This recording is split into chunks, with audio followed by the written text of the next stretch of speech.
Est avec nous, Loïc, bonjour.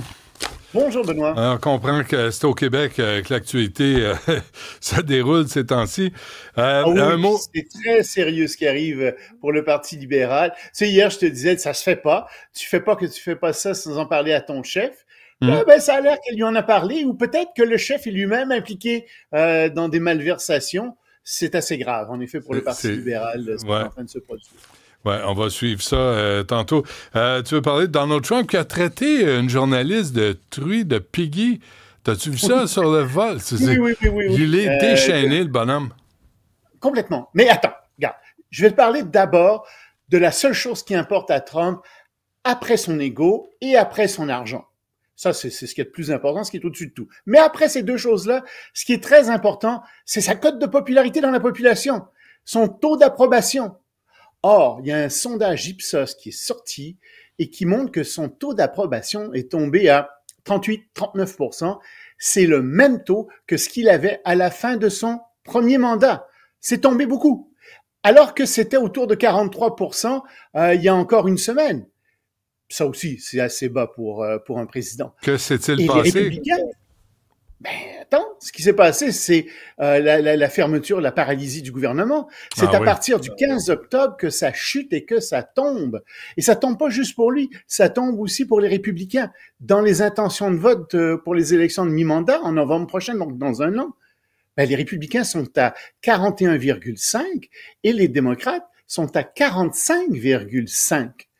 Donc, tu vois un petit peu ce qui peut motiver et les républicains, et les démocrates, et Donald Trump à faire un certain nombre de sorties, et entre autres, à voter pour qu'on débloque, qu'on ouvre tous les dossiers de l'affaire Epstein. C'est très, très populaire dans la population. C'est tellement populaire dans la population que le Congrès a voté et au Sénat et à la Chambre des représentants à la quasi-unanimité pour rendre publics tous les documents.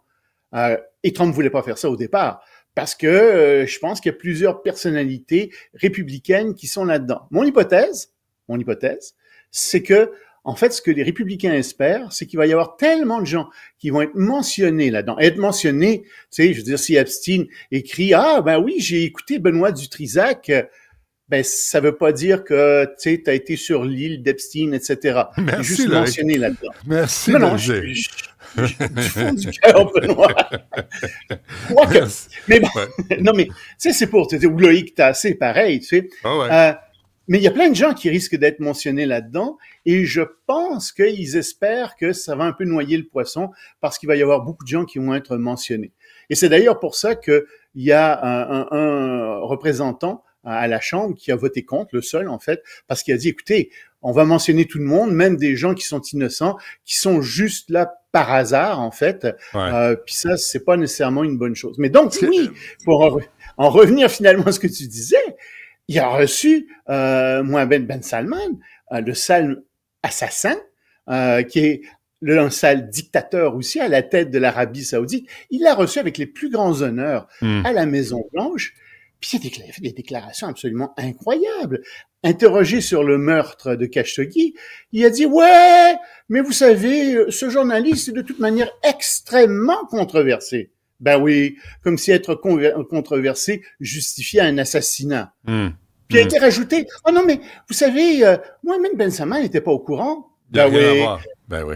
Ben non, mais les services de renseignement américains, en 2018, ont conclu que oui, ils le savaient, Mohammed Ben Salman. Ben oui. Puis il y a même des gens à la Chambre des représentants et au Sénat qui ont dit, écoutez, s'il y avait un procès aux États-Unis, là, ça prendrait une demi-heure pour convaincre le jury de sa culpabilité. Tout le monde le sait. Puis non, Mohammed Ben Salman, c'est un bon gars. Il protège. Alors oui, ça c'est dans la série. Les dictateurs sont tous des bons gars, sont tous des gens extraordinaires. Oui, mais est-ce que, tu sais, je pense qu'on assiste peut-être à la fin de la lune de miel entre les électeurs américains, beaucoup d'électeurs américains en tout cas, puis Donald Trump. Le déclin, hein? On arrive à haut déclin. Parle-nous des primes d'assurance pour les maisons aux États-Unis. Oui, c'est important ça parce que ça va nous rejoindre aussi, puis c'est quelque chose qui va affecter énormément l'économie américaine. Il y a une recherche qui vient de sortir là-dessus. Dans les 6 dernières années, les primes d'assurance pour les maisons aux États-Unis ont bondi de 58%. C'est beaucoup plus que l'inflation. Et donc, La raison pour laquelle ces primes d'assurance ont bondi, c'est que les changements climatiques provoquent de plus en plus de catastrophes naturelles, des ouragans, des feux de forêt, etc. Dans certains États, les hausses sont considérables. Californie, plus 70%. Floride, plus 85%. Illinois, plus 108%. Nebraska, 144% de hausse. À tel point que dans certains endroits, là où il y a plusieurs catastrophes naturelles, des risques de feux de forêt, d'ouragans, etc., les prix des maisons ont baissé en moyenne de 44 000 $. C'est beaucoup, ça, aux États-Unis. Pour des maisons à la campagne, c'est énorme. Ouais. Plus que ça, quand les maisons ont une certaine valeur, elles sont plus vendables parce que les gens sont plus capables de payer et l'hypothèque et la prime d'assurance.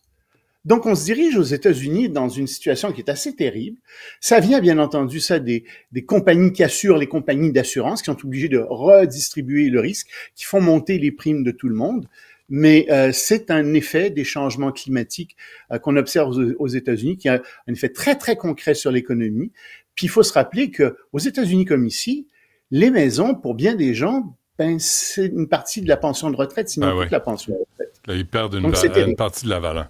Il faut qu'on se laisse, Loïc, parce que là, j'ai Éric Duhem qui s'en vient sur ce scandale dont on parle depuis hier. Là. Il y a Pablo Rodriguez qui prend la parole dans 3 quarts d'heure. Merci, on se reparle demain de ce qui se passe ailleurs dans le monde. Merci, Loïc.